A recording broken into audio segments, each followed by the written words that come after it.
Boa tarde a todos e a todas. Conforme eu havia prometido, eu iria fazer um vídeo conversando com os colegas que já estão há bastante tempo no grupo, as que não estão há tanto tempo e para os novos, para poder entender um pouquinho o que é o Movimento Transparência Canoas. O Movimento Transparência Canoas ele surgiu em outubro de 2021, na frente da Prefeitura, quando houve a aprovação pela Câmara de Vereadores da Lei Complementar 08, que reestruturou a Previdência do município.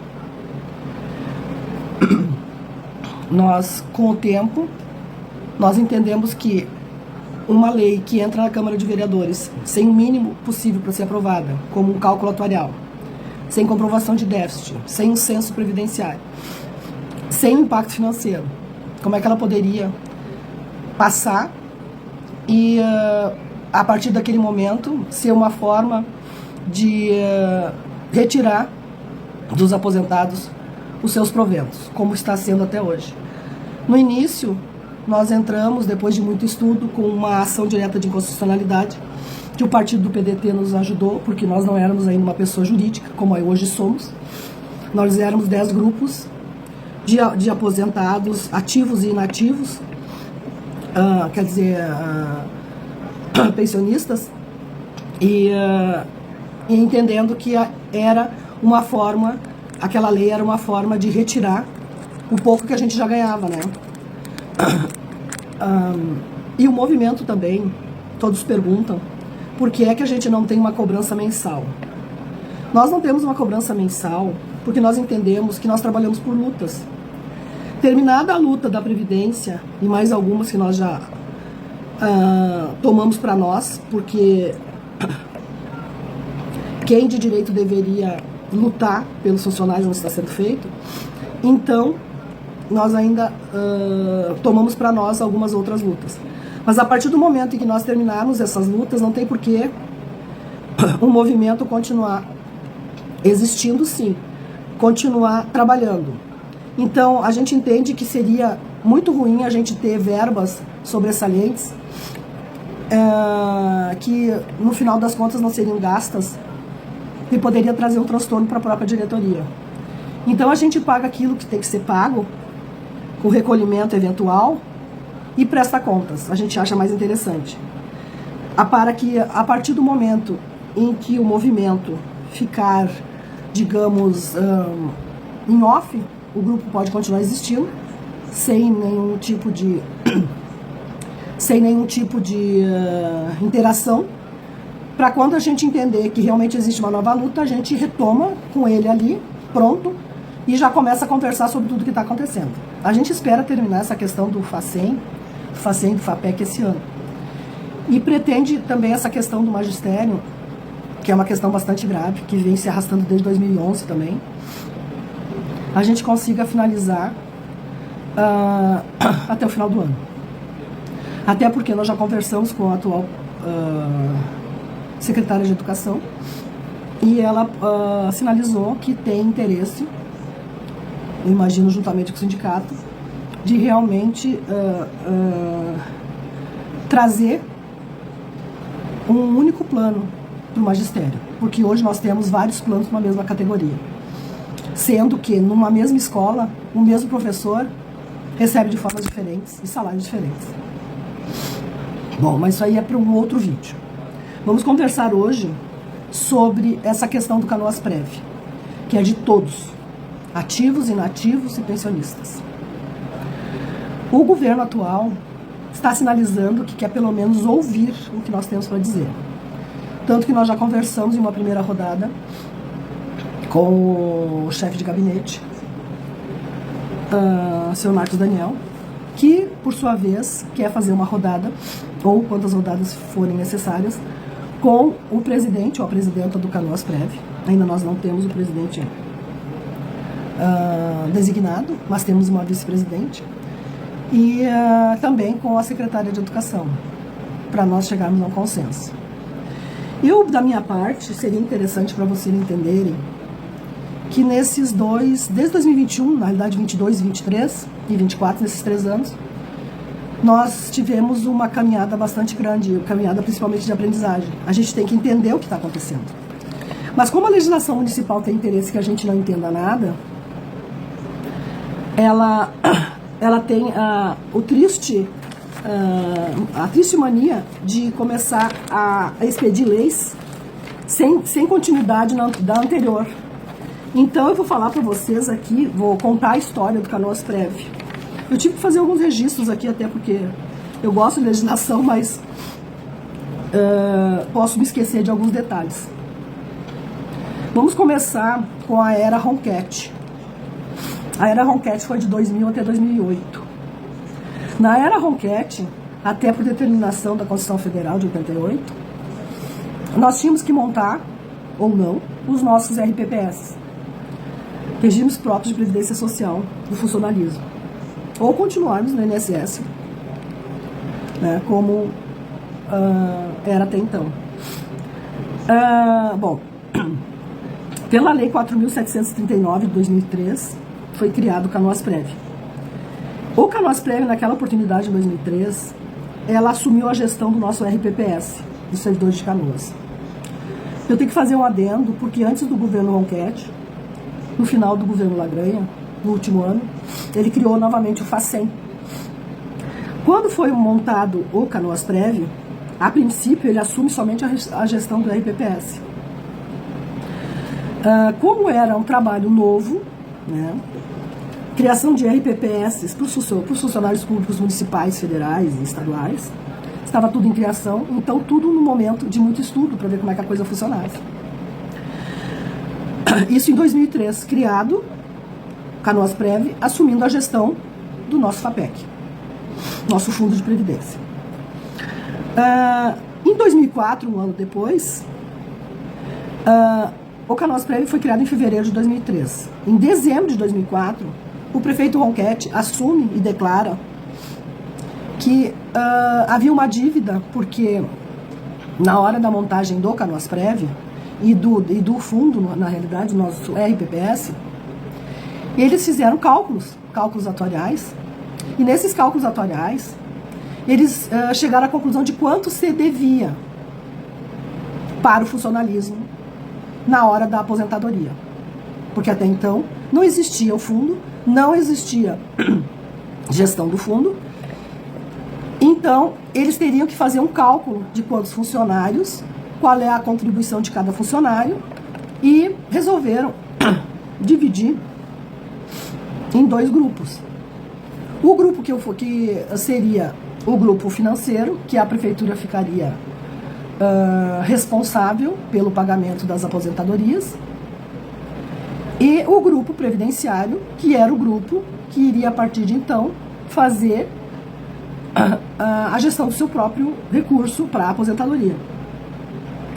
Chegaram à conclusão em determinados números, e, bom, a partir de agora, esses funcionários aqui são de nossa total capacidade, e esses outros, então, o fundo vai gerir para que eles paguem a sua aposentadoria.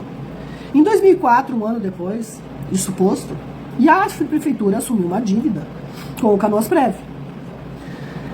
Um ano, quase 2 anos depois, 1 ano e 10 meses, o prefeito Ronchetti assume uma dívida de 21.731.628,82.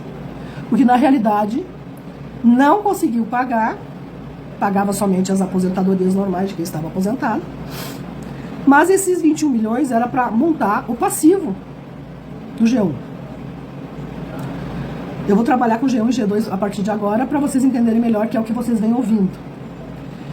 E assume que existe essa dívida e que não foi paga. Então não foi montado ainda um passivo.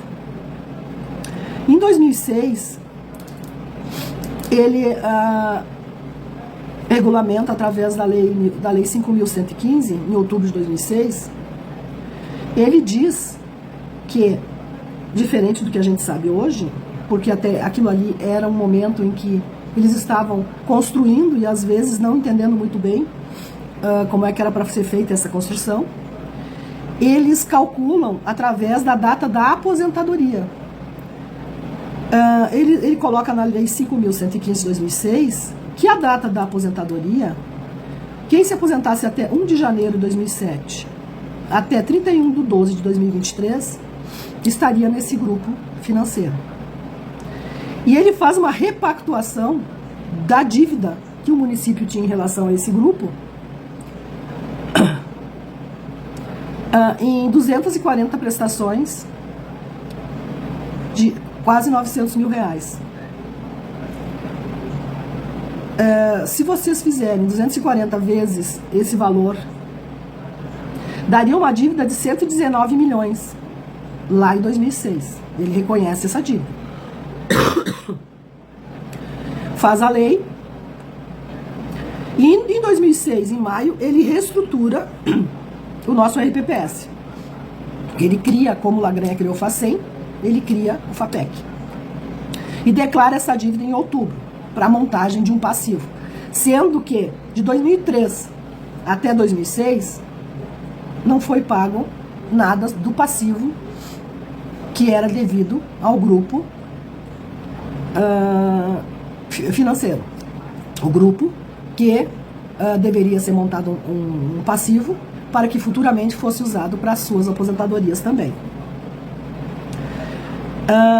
Isso na era Ronchetti. Nós estamos em 2006. Reestruturou a IPPS, declarou que existia uma dívida, dividiu em 240 prestações, sendo que nos cálculos atuariais nunca aparece a organização do passivo desse grupo, onde a prefeitura era devedora.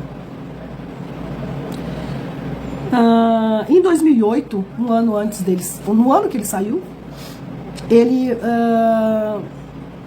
declara a lei 5.326 de 2008, em maio de 2008, e diz que a responsabilidade financeira do município para o grupo 1, determinada no item 1 do parágrafo 1º desta lei, será vitalícia, só cessando com a absoluta extinção do benefício e de suas respectivas transformações.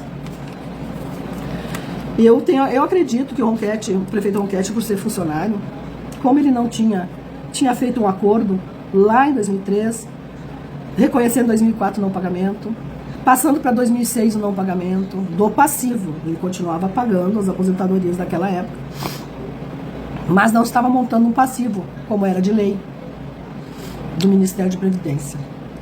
Então ele reconhece isso aí. Eu acho que, como funcionário, ele resolveu colocar ali que é de responsabilidade financeira do município, o grupo G1, sendo vitalícia e cessando somente com a absoluta extinção do benefício, porque, na realidade, como não estava sendo feito depois de 5 anos, não estava sendo compondo, ou não começaram a compor o passivo, que nem tem um passivo do G2, que é o grupo previdenciário, que hoje está em torno de 1 bilhão para pagamentos das suas aposentadorias, eles não tinham conseguido pagar essa dívida em relação aos funcionários.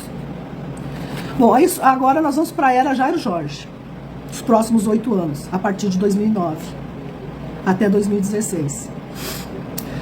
2 anos depois de assumir a prefeitura, o prefeito Jairo Jorge aprova a lei 5.583 em 2011, em março de 2011.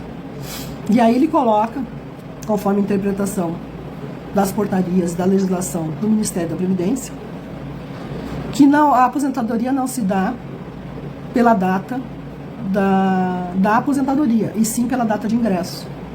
Então ele divide o grupo 1, com ingresso até 31 de 3 de 1998, sendo o grupo 1 financeiro, de responsabilidade do município. E o grupo 2, que ingressa a partir de 1º de abril de 98, sendo o grupo previdenciário, de responsabilidade do ingresso dos seus próprios benefícios. Diz na mesma lei que o município passa para 16,7 a patronal, ou seja, sobre toda a folha de pagamento dos ativos, inativos e pensionistas, ele deixaria 16,7% para pagamento da patronal. E seria depositado pelo município, isso na mesma lei, de eventuais insuficiências financeiras para pagamento de folha dos benefícios do grupo 1. Não cita em nenhum momento o passivo não feito e não montado, porque também estava inadimplente. Cita que passará de 11%, que na oportunidade nós estávamos em 11%, os funcionários, e a patronal passaria para 16,7%. Sem aprovação, com aprovação, digamos, da Câmara de Vereadores, sem apresentação de cálculo atuarial, sem apresentação de censo previdenciário e sem a apresentação de impacto financeiro. Eu não sei se o prefeito, à época, em 2011, ele teve a intenção de passar para 16,7 e esquecer a dívida para a construção do passivo. E naquele momento, ele fazendo isso, nós passamos de cobradores do nosso passivo, nós passamos para devedores. A partir daquele momento, nós temos dívida, porque eles entenderam nos cálculos atuariais que aquele ingresso de 16,7 seria para o pagamento do G1, esse aumento de 11 para 16,7, e que nós não teríamos mais nada para receber em função da dívida que o município tinha em relação a esse grupo, que ingressou até 31/3/98. Bom, aí, isso foi na primeira era de 8 anos do prefeito Jairo Jorge. Aí tivemos, em 2019, aí entramos para a era Busato, que foram somente 4 anos.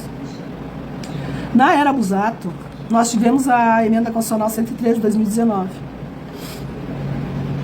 que na Emenda 103, nós passamos de 11% para 14% de base de cálculo, de alíquota para desconto numa base de cálculo. Então, de 11% para 14%, em 2019, pela Emenda Constitucional 103. Em 2020, o prefeito Busato aprova a Lei 6.334 de 2020, em fevereiro de 2020, que passa a nossa contribuição para 14%, mas, sobretudo, que supere o valor do teto do RGPS. Ou seja, hoje, por exemplo, o teto do RGPS está em 8.157, para ilustrar melhor. Tudo que superasse o valor de 8.157 do salário seria aplicado os 14%. Por isso que, naquele momento, nós não sentimos esse desconto, porque era tudo que superasse o teto tudo que superasse o teto do RGPS ou do INSS. Eu acho engraçado é que naquele momento, porque para a Emenda 103 traz toda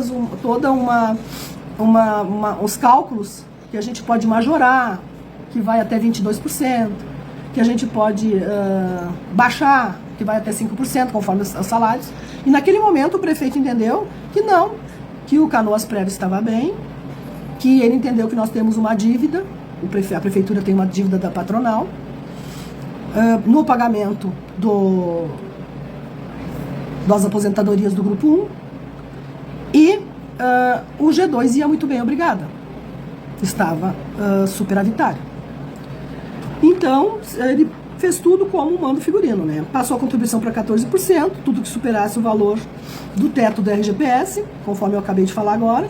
Fundamentou no artigo 40 da Constituição Federal. O artigo 40 fala que tudo que vai ser modificado dentro do RPPS dos municípios, estados ou do Distrito Federal tem que ser baseado em cálculo atuarial.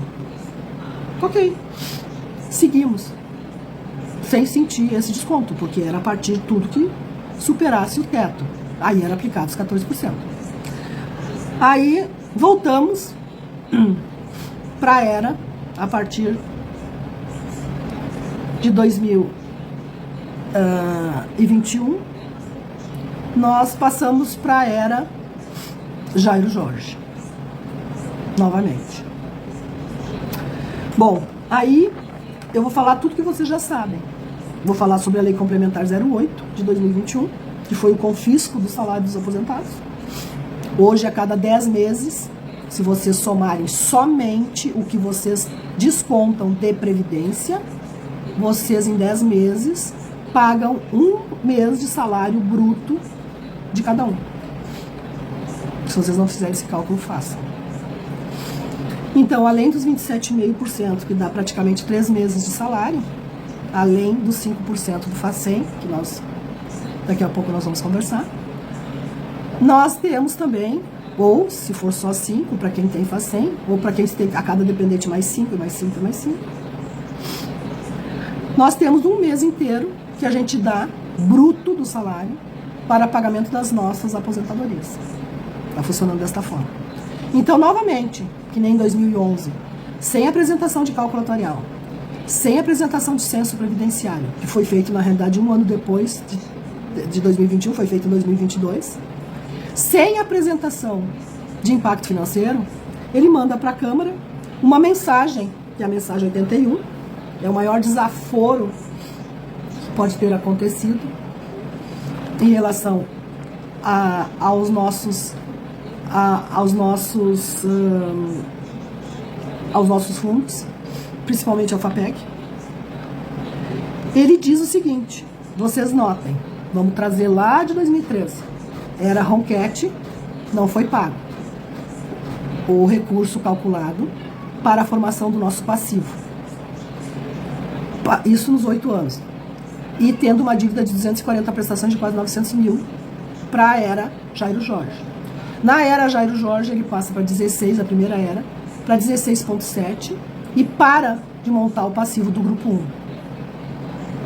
E declara, da maneira como ele organizou a legislação, conforme eu passei para vocês, ele declara, porque a gente pode acompanhar isso aí através dos cálculos atuariais, a partir de 2011, que ao invés de nós termos um crédito não pago e o passivo não montado, ele declara que nós somos ainda por cima deficitários. Ou seja, quem é deficitário numa segregação de massa é um devedor. Bom, além disso, ele manda para a Câmara de Vereadores essa mensagem 81, dizendo, entre outras coisas, que nós temos uma insuficiência financeira de 6,7 bilhões. Eu posso passar para vocês, depois desse vídeo, eu posso passar essa mensagem, que foi passado para a Câmara à época, lá em outubro de 2021, dizendo que nós temos um déficit mensal em torno de 11,7 milhões,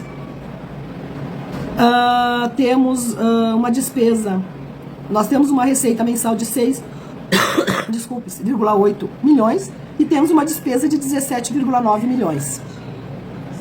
Estimando em 17 milhões para os próximos 5 anos, milhões mês. E declarando que o G2, o grupo superavitário, um ano atrás, quando o prefeito Busato disse que seria somente 14% para todos, se baseando no artigo 40 da Constituição Federal e colocando a alíquota de desconto numa base, né, no teto do RGPS. E dizendo que o grupo 2 era superavitário. Um ano depois, em outubro de 2021, porque essa lei do Busato foi em fevereiro de 2020, sendo que ele seria somente cobrado a partir depois de 4 meses, então fevereiro, março, abril, maio, junho, começou a se cobrar esse 14 a partir do teto do RGPS. Em outubro de 2021, era outro prefeito, o prefeito Jairo Jorge, um ano praticamente depois, ele diz que o G1 tem um déficit, uma insuficiência financeira de 6,70 bilhões, sendo que não foi montado o nosso passivo, não foi pago nem pelo prefeito Ronquete, nem pelo prefeito Jairo Jorge o que nos devia, sendo que o prefeito Jairo Jorge nos tornou deficitários, ou seja, devedores, e colocando o grupo G2 como deficitário em 84,6 milhões em 2021. Sendo que 3 anos depois, em 2024, o próprio G2 tem 1 bilhão de superávit. Agora eu pergunto para vocês, onde é que está o furo da história? Um grupo que tem 84,6 milhões em 2021, declarado pelo prefeito como déficit de 84,6, como é que 3 anos depois ele tem 1 bilhão de superávit? Tem alguma coisa errada. Bom, aí foi aprovada a lei complementar, mas o problema da lei complementar 08, o maior problema, e que passou a ser um confisco salarial, é que o prefeito Jairo Jorge, ele disse que como nós temos uma insuficiência financeira de 6,7 bilhões, imagina, nós não íamos descontar a alíquota de 14% a partir de tudo que ultrapassasse o teto do INSS, que naquela época estava em torno de 7.600 e alguma coisa. Então, tudo que superasse 7.600 e alguma coisa seria aplicado a alíquota. Ele disse que não. Como nós temos essa insuficiência financeira e tem que ser paga, todos os aposentados passarão e pensionistas passarão a aplicar uma alíquota de 14% a partir de 2 salários. Ou seja, tudo que ultrapassar, na época que o salário era 1.200, tudo que ultrapassasse 2.800, seria aplicado uma alíquota de 14% descontado. Hoje, no caso, o salário mínimo está em 1.500, se eu não me engano. Então, tudo que ultrapassar R$3.000 será aplicado 14% e descontado dos servidores. O nosso problema nunca foi os 14%. Lá em 2020, na era Busato, nós descontávamos e nem sentíamos, porque era o teto da RGPS. Hoje a gente sente, e sentimos muito, a partir de agosto de 2022, que eles passaram a descontar a partir de 2 salários, que eles fizeram um decréscimo, não sei se você se lembra. 5 salários e meio, 5 salários, 4 salários e meio, 4 salários, 3 salários e meio, até que em agosto nós passamos a pagar 14% sobre tudo que ultrapassasse 2 salários mínimos. Aí nós começamos a sentir muito. E hoje nós estamos nessa situação, todos aposentados, em função da Lei Complementar 08. Nós tentamos uma DIN, porque como a gente em 2021, 2022, a gente se tornou somente em setembro de 2023, o movimento se tornou uma pessoa jurídica, e aí, portanto, podendo lutar pelos direitos dos aposentados, ativos, né, e pensionistas, nós seguimos e conseguimos a força de um partido político. Conseguimos fazer uma DIN, montar uma DIN, uma ação direta de inconstitucionalidade, e vocês, que já estão há bastante tempo, sabem de toda a luta que foi. Para os novos, nós tivemos essa luta o ano passado, quando o Tribunal de Justiça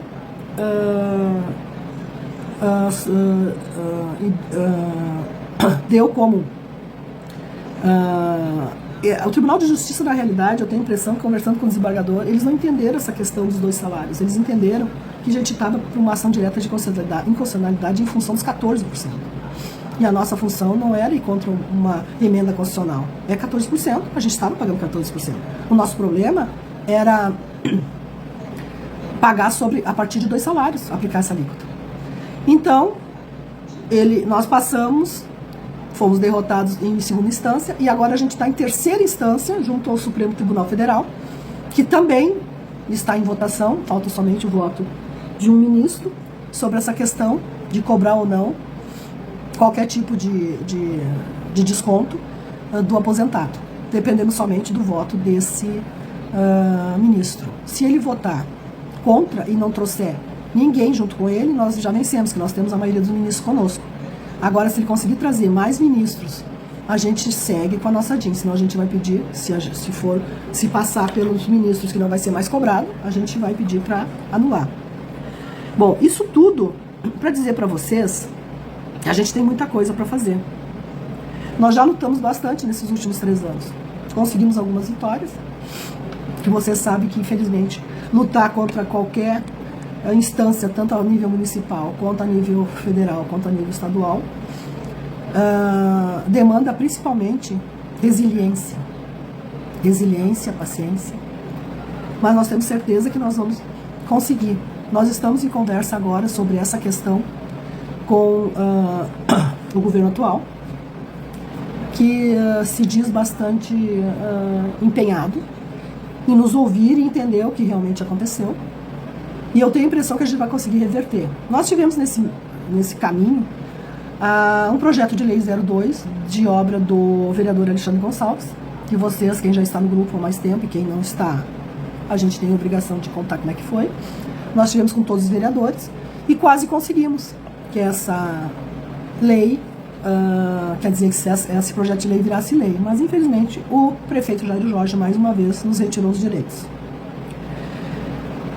Então, a partir de agora, com todo o conhecimento que nós temos da legislação e todo o conhecimento que nós temos da falta de montagem do nosso passivo, tanto por parte do executivo, dessas eras que eu passei para vocês, e também por, digamos, do gestor do nosso fundo, que é o Canoas Prévio, que não teve o cuidado de montar o nosso passivo, para que hoje a gente não tivesse enfrentado tudo que nós enfrentamos, inclusive essa questão de dizer que nós estamos com uma insuficiência financeira de 6,7 bilhões, porque a partir do momento em que o prefeito disse que é por conta da prefeitura, até por cálculos que nós já fizemos, o pagamento das aposentadorias, nós não entendemos isso como uma dívida, né? Nossa, é uma dívida da prefeitura, e que não foi montado um passivo, e que não foi feito nada para esse passivo estar montado. Vocês imaginem, também é outro cálculo que eu gostaria de levar para vocês, se o G1, que são os funcionários que entraram até 31 de agosto de 98, de março de 98, se tem uma insuficiência financeira de 6,7 bilhões, e a partir daquele momento, quando montaram o G1 e G2, começou a contar o tempo para juntar recursos para o G2 também. O G2 hoje tem um superávit de 1 bilhão, e é o mesmo tempo que foram montados os dois grupos. Se o G2 tem um superávit de 1 bilhão, nós deveríamos ter um passivo no mínimo de 1 bilhão. E não uma insuficiência financeira de 6,7 bilhões. Como é que o superávit conseguiu juntar somente 1 bilhão, e nós que tínhamos que cobrar essa dívida do município, conseguimos ter uma insuficiência de 6,7 bilhões? Não tem um nexo.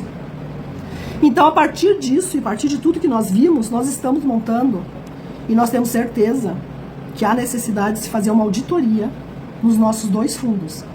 Porque o governo atual pode chegar à conclusão que realmente foi feito de maneira imprudente essa reforma previdenciária, sem comprovação, conforme o artigo 40 da Constituição Federal, realmente de déficit, sem comprovação através de impacto, simplesmente foi feito, e hoje nós temos um confisco a cada 10 meses de um salário inteiro, livre, bruto. Fora o restante que eu falei para vocês, de imposto de renda, cota de FACEN, enfim. Nós temos certeza que temos que ter uma auditoria nos dois fundos. Porque como esse governo pode entender que realmente houve esse confisco, que realmente a Canoas-Prev não está nas condições como foi apresentado através da mensagem 81 para a Câmara de Vereadores, à época da aprovação da Lei Complementar 08, que reestruturou toda a previdência do município,